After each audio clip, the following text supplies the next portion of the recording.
У овоцніку за другий граничар у Моровичу подчас нашої нащиви орезовані младі jednoročni стебелка, пірскане коровче і почали пририхтування за шесте пірскання проти хоротох і за прирізування квітков.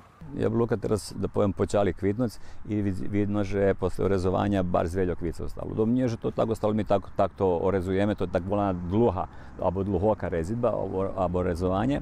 I to taka sistema, že še idze, povedzme, deška na 6,5 vagoni, odnosno 65 toni po hektaru i tak ju orezujeme, jak su še vici teraz tu pozivnje.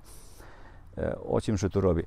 Bar zveljo kvica jeste, to teraz mi všetky widzimy, no my to musimy iść zo sporedzovanjem kvicok, znači teraz robimy, budeme nie od luha robić chemijsku preredzovanje, a već posle toho ide i ručna korekcija. Прирізати ще муші, бо кит овоц пребар зродзі, слідуючий рок урожаю не буде. Отим і о других роботах у овоцніку опаце ширшу репортажу у ютрейшим ТВ-магазину.